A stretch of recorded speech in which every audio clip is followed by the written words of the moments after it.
Hello, everybody, and welcome to the NextGen Planners podcast. My name is Amelia Hamilton, and I am the head of community here at NextGen Planners. And today on the podcast, I am joined by the co-founder of Woven Advice. It is Nicky Sevel. Welcome to the podcast, Nicky. It's a pleasure to have you with us. Thanks, Amelia. It's a pleasure to be with you. Amazing.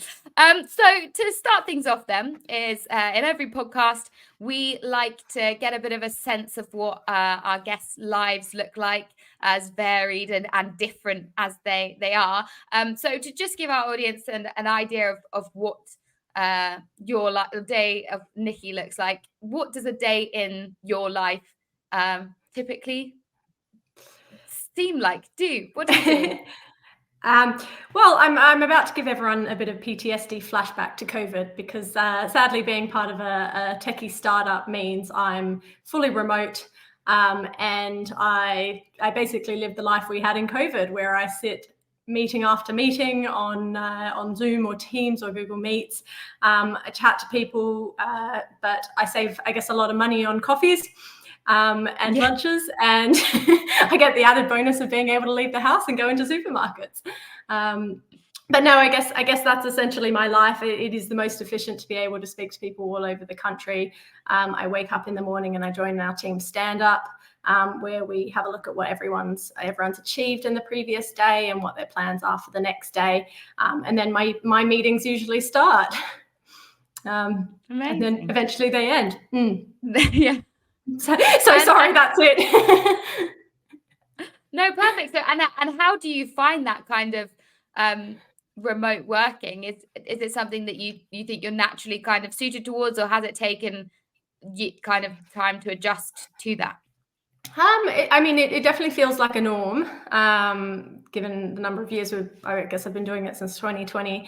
But no, I absolutely loathe it. I love being around people. The positives of the efficiency of being able to speak to people in different places and not having to wait weeks to be able to meet someone, to be able to meet in London. I actually do live in London, so when somebody says they want to meet face to face or have a coffee, I'm so thrilled. I usually have a day a week where I'll pop in and just try and stack up all the meetings and absolutely love it. I think, even going to a conference, let's say an IFA conference, I find I get, a month's worth of work done in the one day, just being able to get to everyone. So I absolutely love it. I look forward to the day where we've got a big office and we're less of a startup. Absolutely, indeed. Sorry, you go. I'm not sure the techies are excited for that day, but I am. Yeah. Absolutely. So you've mentioned kind of where you are now in this kind of tech space. Could you share how you've got there and how you went kind of from the advice landscape into the tech one? Absolutely. So, I guess you just said it there. I started off in the advice space. This is back in Australia. I love when you I listen to these podcasts and people always tell their story about how they fell into finance. Ironically, I didn't fall into finance. It was almost like I was destined for it. I loved economics at school. It was my favorite subject. I was playing all sorts of share market trading games while I was a teenager. For my 18th birthday, I got gifted some money and a share trading account and some stock tips, which I'm sorry to say did not eventuate to anything. and since then, I got to learn a bit more about portfolio theory and how you're not supposed to put all your money in one basket, let alone a particularly speculative one. But we learned the lessons the hard way. I was heading down the path of finance. At uni, I studied investment finance as major. Started working as a portfolio administrator for a wealth management firm when I was 17. I used to manually type in every trade that happened in the business. I like to say I had one of the most boring jobs, but I guess I was comparing that to friends who were working at let's say a taco van. So it was a bit, I guess, a bit more interesting and at least very aligned to what I was doing. But I decided to move over to the UK. I got to a point where I thought I've got zero life experience and I don't know how I would advise clients and be able to help them with their life problems when all I know is the limited span of my life so far. And so I thought I'd move across to London, get a bit more exposed to the wider finance scene of the world, and just live life a bit. And then I'm pleased to say I fell into tech. Fell out of finance and into tech. I, being an Australian for my sins, had grown up on Iris software. Knew Iris Xplan inside and out, and actually got in touch with Iris when I moved over here, trying to hustle for a job, and said, can I help in any way?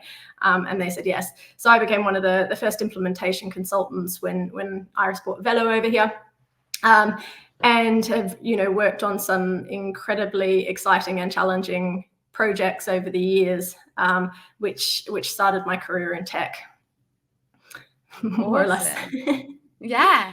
Absolutely. So, and so what led to kind of Woven Advice specifically? What kind of sparked the inspiration behind setting up Woven Advice?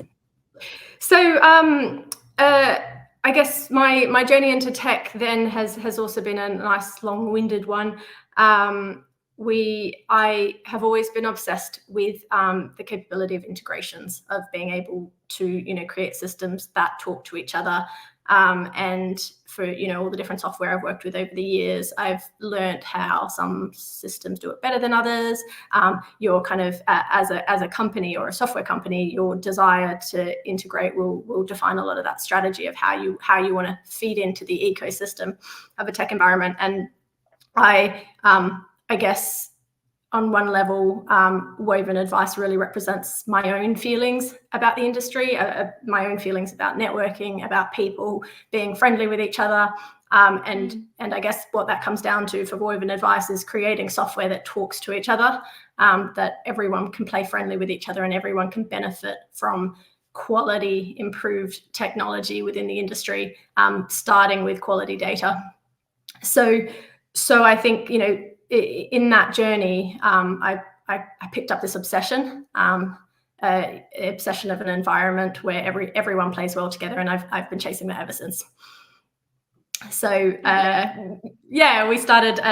Woven Advice we started up about a year ago, and I think that probably summarizes why my day-to-day is just speaking to people inside and out, because we're building a network, and networking is how you do that.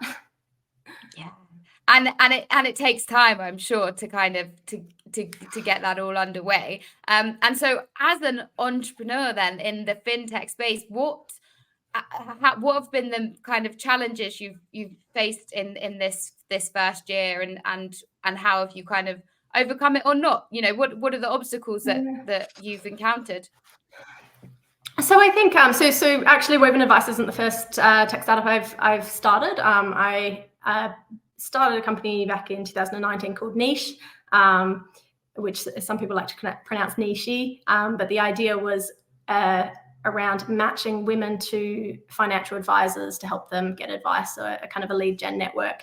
And that was probably my first massive learning experience of building some tech and building a company. And I think building the tech is one thing, but the company is what makes the tech, turns the tech into something. And that has been one of my most passionate projects ever. And a lot of people ask me what's going on with it, and I say, oh, it's still there. Like, there'll be a time and a place for it. And I think that's one of the key lessons is just startups are about attrition. It's about how much you can put in, whether that's in focusing on your own well-being and what you're able to focus time on, and how much you can give of yourself to it, but also knowing that it's up to you to make a business, and no one's going to make it for you. So what I learned, I guess one of the key learnings I had from Niche was that I wanted a co-founder. Doing something like this alone is really hard. And right from the early days when it's just you, a pen and a piece of paper, who and what's going to keep you accountable? And coming back to that, being a networking type person, I need people on the journey with me. So when I started Woven, I took that on board and decided that I do not want to do this alone. I never want to be doing this alone. There's always that certain point that your customers kind of become that team as well as the people that are working with you on it. But I focus on that, and I focus on who I'm doing this for. It's not just about me, my team, my customers, and let's say the wider industry.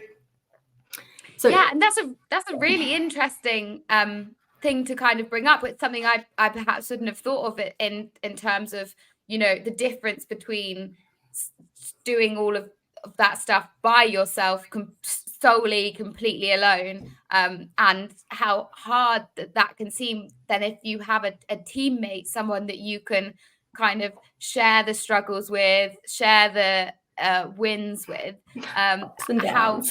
Ups and downs. Yeah, absolutely, as I'm sure it is. How did you go about finding someone to do it with? What was your kind of thought process behind that? It was kind of almost, as you said earlier, it's about building a network. It takes time. And so I think I'm a very excitable, ideas-based person. And so anyone I ever speak to at any given time, if I get along with them, I'm thinking, how can I work with this person? And I think that's it. Being open and honest, actually telling people what you're up to, keeping a secret of an idea or a company private and it never going anywhere means that idea is worthless. So I'm all about transparency in conversations, and I think the IP in what we're building is always going to be a team. So bringing people in and telling them about it was I guess key. So talking to people along the journey,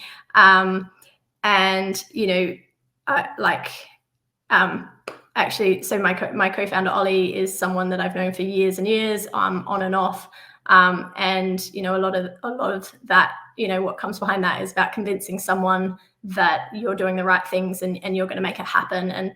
And for me, yes, it's convincing them, but also talking to them about how they're contributing to the journey. Actually, it's just as important as that the team are bringing me forward as I'm bringing them forward.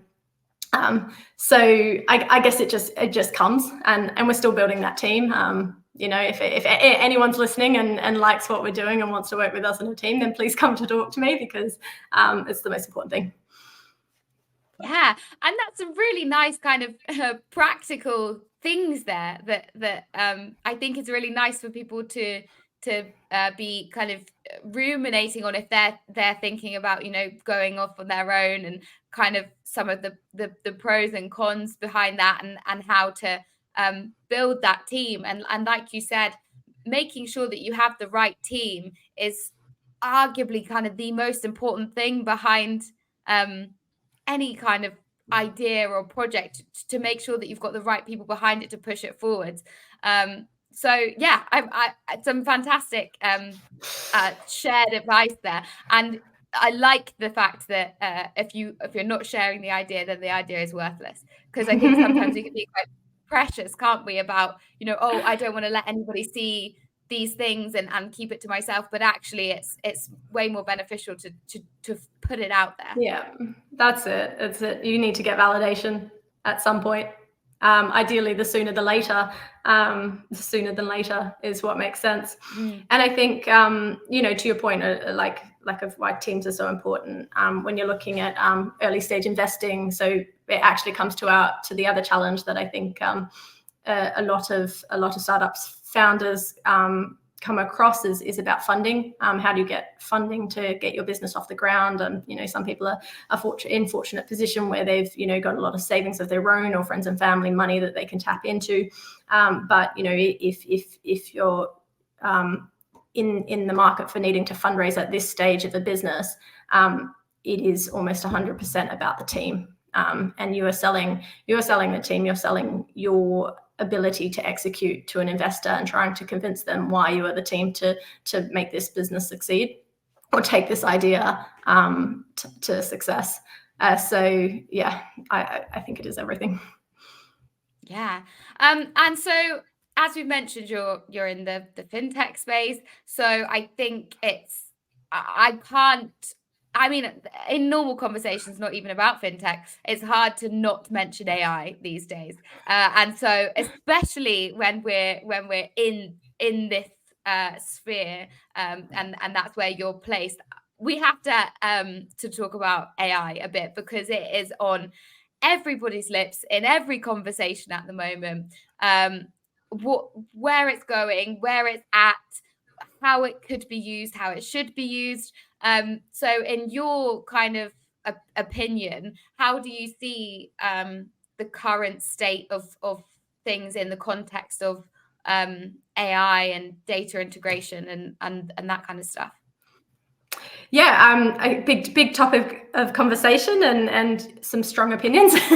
I'll try not make them too strong. But yeah, I think I am an advocate for all things AI. I absolutely love the innovation that's happening in the world. I will be honest, it has, it's come in and out over the years.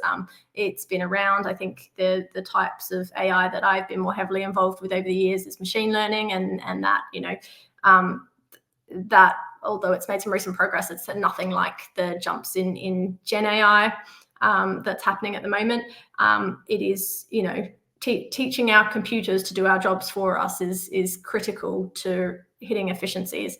And if we're looking at this from a perspective of replacing our jobs, I don't think there should be any fear. If you look at the numbers of the cost, the cost it to produce advice in this industry, it is not sustainable. It's too expensive, and it's breaking our efforts to try and bridge the advice gap.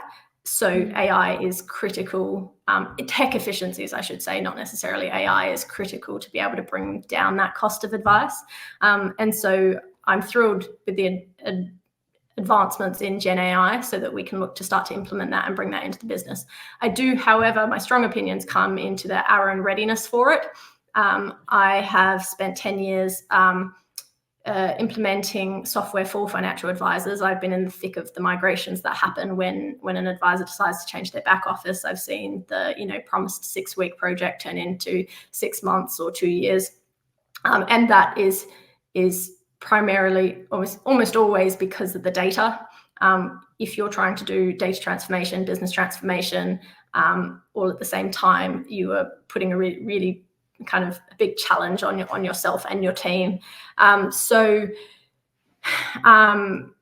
Data needs to be first. Data needs to be tackled before this industry can really start to look at adopting AI.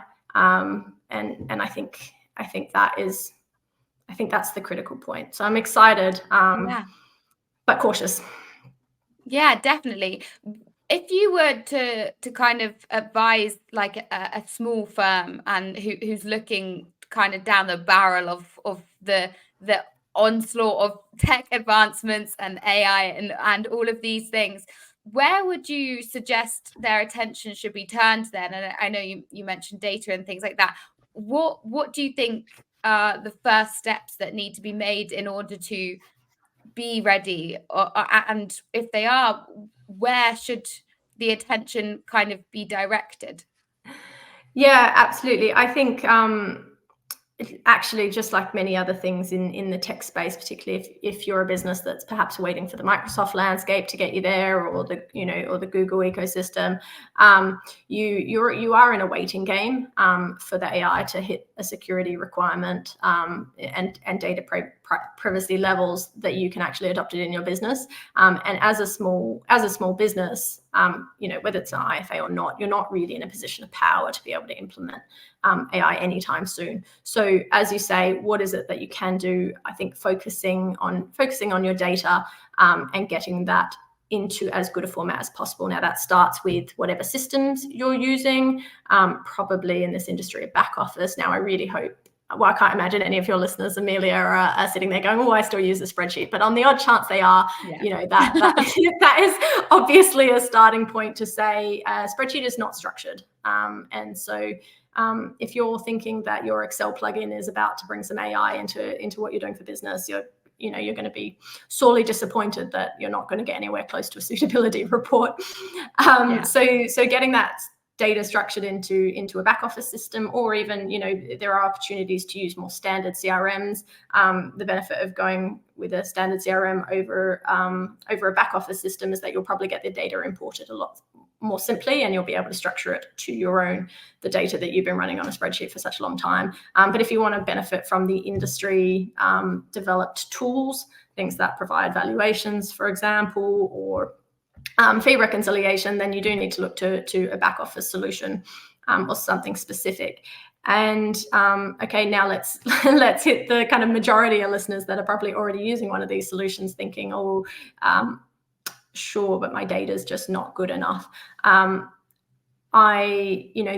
firms that are really succeeding in this space, the firms that, and how do we, even quantify success? The firms that are really making a lot of noise with marketing, with lead gen, with growth, are usually investing a lot of money into their operations within their business to clean their data. So there's usually 1 to 2 people within the firm that are actually focused on helping either doing the data input or helping those within the business that have data input jobs to make sure that's right. They're focused on connecting up data feeds, bulk valuations, checking that they're all correctly set up so that the valuations are coming in correctly. And that, that's the kind of baseline of where you need to be able to do valuation reports on bulk, and perhaps take 2 hours to do a valuation report rather than 6 hours. Again, in the future, that's where our cost saving will come in, and that doesn't need AI. That's something that can be done within the business. I'm sure in the future there'll be tools and it's things that we're working on as well, is machine learning to help you cleanse your data and automate that. But right now, you can be doing it yourself, and that would be my biggest suggestion. When it then comes to moving into AI tools, and we're also working on this integrated ecosystem. So there will be a time where you'll be able to be confident that your data being correct in one place will be able to be utilized in other places. And that's where AI will really come into its own. Amazing. And I don't think it's that far away. Yeah, which is kind of leads me to my next question. And after this, we'll stop talking about AI. But we've got to do it. There's demand. People want to know. People want to hear. And that is about the future. How much do you think it's going to change our profession, the financial advice profession, even in the next 5 years or longer term? What do you think? How do you think it's going to shape the financial services landscape? Right, I'm a big believer in people needing a financial advisor, or people wanting a financial advisor. So I see a future, and I want a future where people have an advisor in their pocket. I also, to be fair, this isn't just financial advice. I think this is well-being. Having a mental health professional in your pocket is also something I'm a big advocate for. But I think there needs to be a time and a place where advisors have an unlimited number of clients that they can service, and they're servicing them in a way that's efficient for them and efficient for the next consumers of advice. And I think those next consumers of advice are millennials benefiting from the intergenerational wealth transfer or their own wealth that they're building and starting to need a strategy for. And I want to see that generation have an advisor in their pocket. I think that AI won't be seen as AI. It will be embedded in the tools that come in the next generation of advice tools, and that might be in little standalone micro apps, as I call them, specific apps that, let's say, do various tasks, talking about things like a MailChimp that sends out your clients emails. That could be a micro app, and that could be using AI, as we know that MailChimp will be doing whatever AI strategy they've got, but it'll be embedded. Or you could be using something that does a full end-to-end journey, and app completely manages your client lifecycle within the app. But the idea is we need to free up advisor time as much as possible so that they can speak to their clients, do what adds the most value, which is relationship, chatting to them and giving someone the advice they need. I don't actually have a strong belief that the financial planning can't be automated without AI, because I think that's the data that's always been the blocker for that. In for example, putting together a suitability report, so much of that can be done by cleaner data and automation rather than AI itself. Yeah. For sure. Okay, right. We'll round off the AI then, and we'll go back into the human conversation. Cool. Because that's what the other thing people are interested in people. And so one thing that I want to kind of touch on then is you've experienced working in Australia as a financial planner, and then since moved over to the UK. What would you say the differences are? Are there any differences? Is it pretty similar across both countries, or are there little things that you've noticed that change? I have to say, Amelia, I'm practically British. I have all but got my citizenship, and I'm deciding which county I originate from. Oh, really? Open to conversations. I've asked if I can be Welsh on my passport, but they say that's not a thing. Oh, that I can't. No. So I think it's just English. But anyway, it has been a long time since I worked in financial advice in Australia, and I qualified up. And the first thing I did when I moved over here was cross qualify in the UK.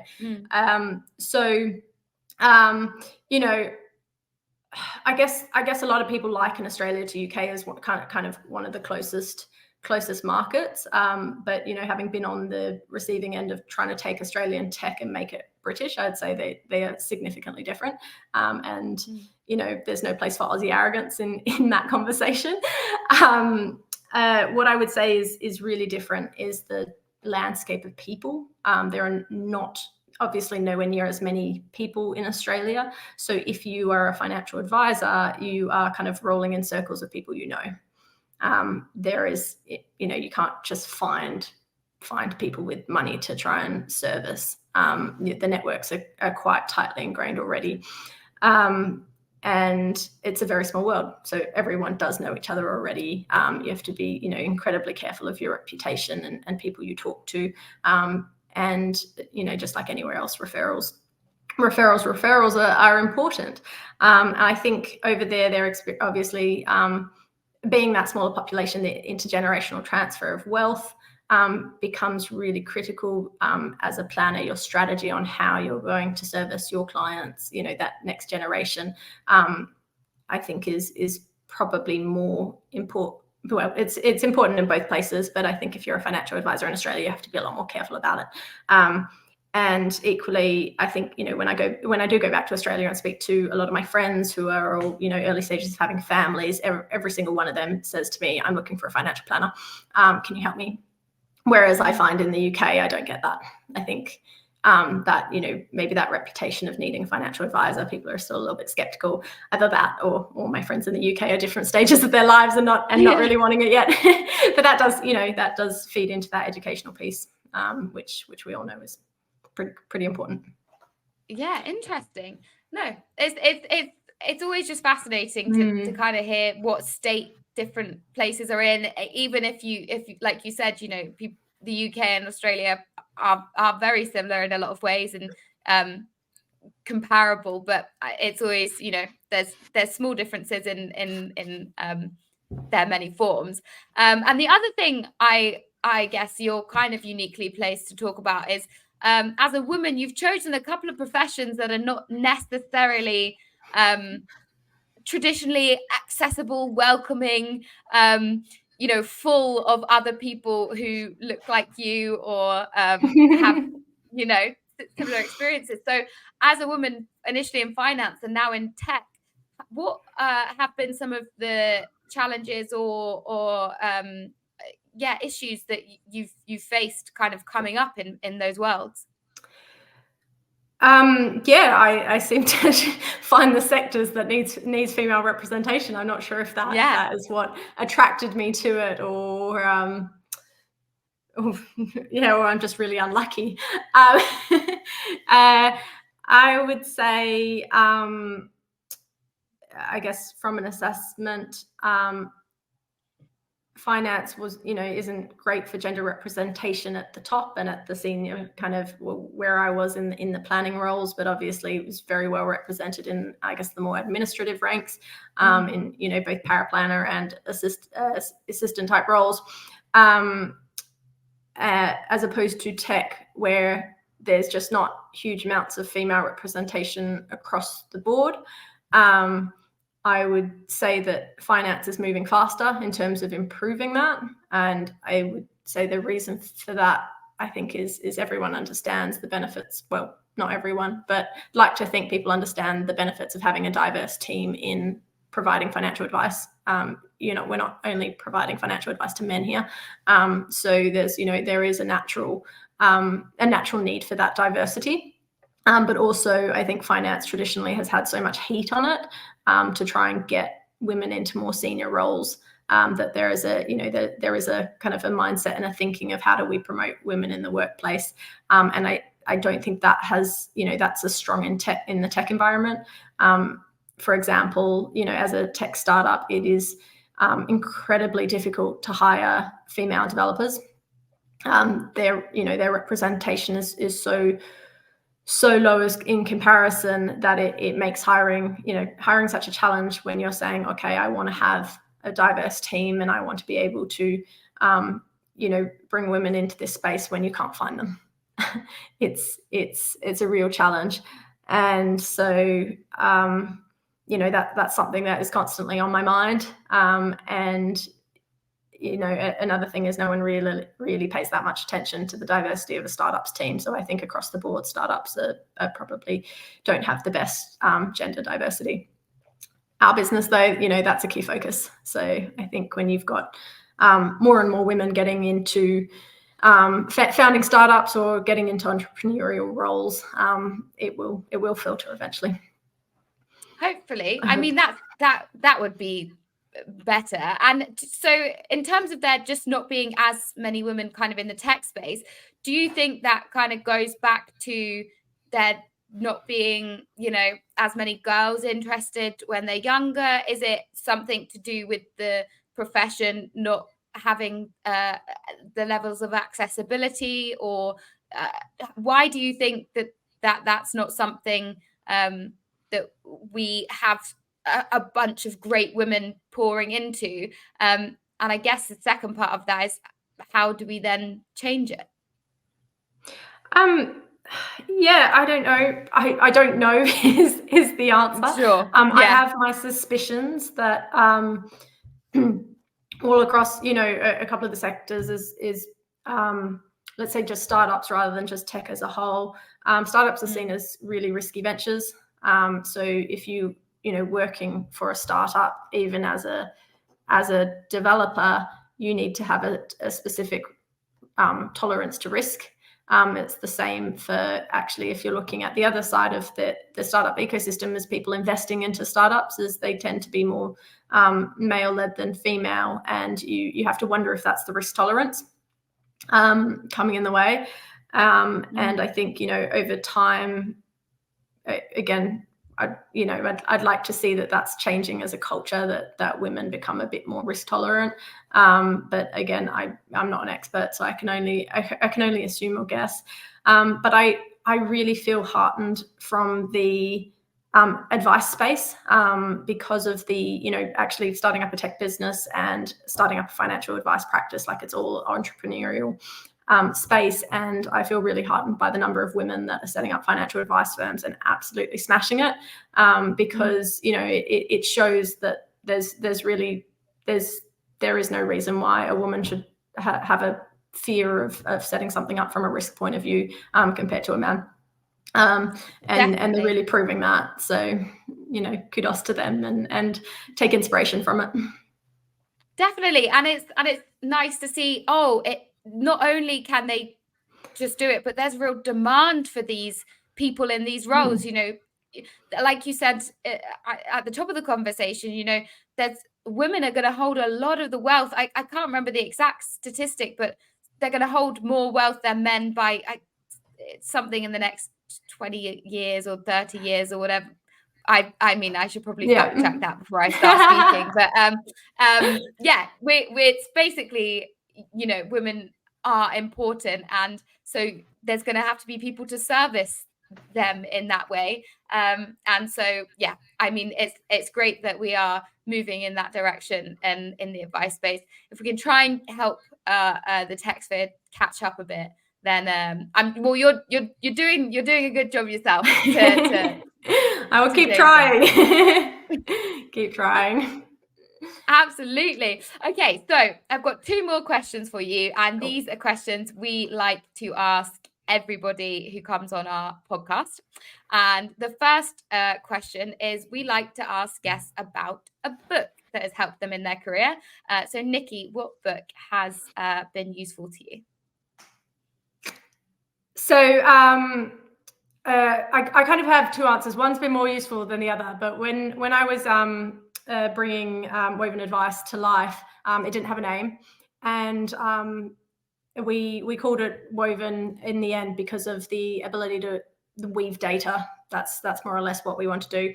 And I have to credit, I kind of only noticed this in hindsight, but at the time I was reading the Wheel of Time series. And I don't know if you've seen the movie or read the book or anything, but what they do is they weave magic. So I, later on down the line go, oh, I wonder if that influenced our business choice. So that one, that's definitely not a business book that has helped me in my career other than naming the company.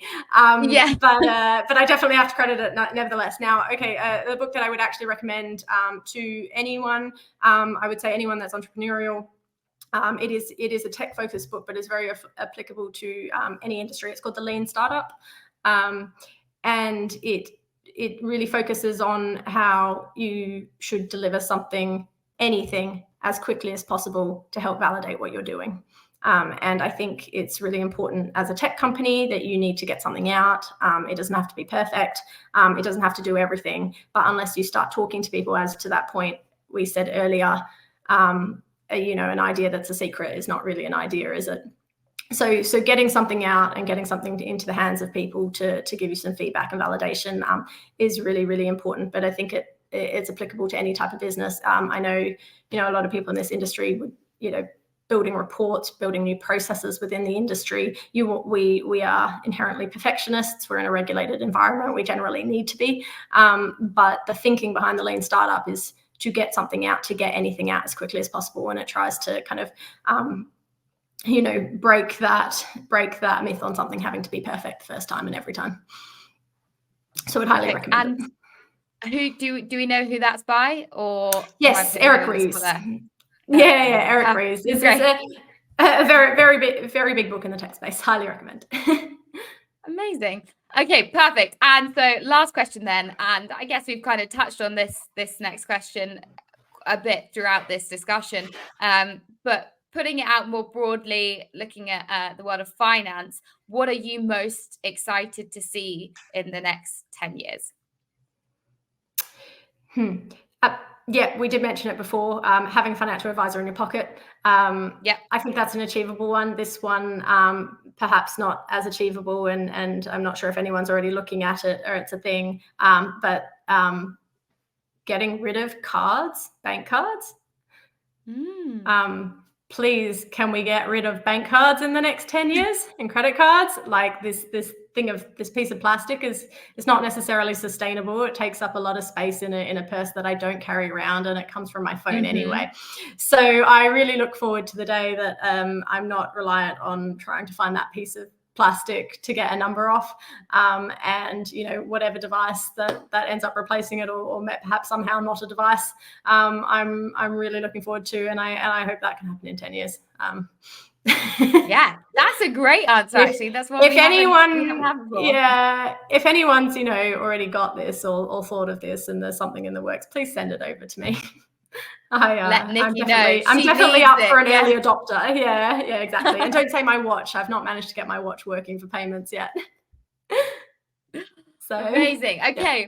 Well, on that note, then I will say thank you so much, Nicky, for joining me today with all of this interesting discussion. And I really look forward to see what happens with Woven Advice in the next few years as well, and see where all of your ideas and your ambition ends up with this pursuit. I'm sure it'll be fantastic. Thanks, Amelia. It was great to be on board. So thank you very much. Thank you. So that was Nicky Sevel on the NextGen Planners podcast. If you enjoyed this podcast, you can share it on all social media platforms, and you can listen to past and future episodes on Spotify, Apple Podcasts, Google Podcasts, and on our website, which is nextgenplanners.co.uk. On our website, you can find loads more information about our brilliant community. And finally, if you can, do leave us a review. It really does help to grow the podcast and get it out to loads more people. Thank you very much.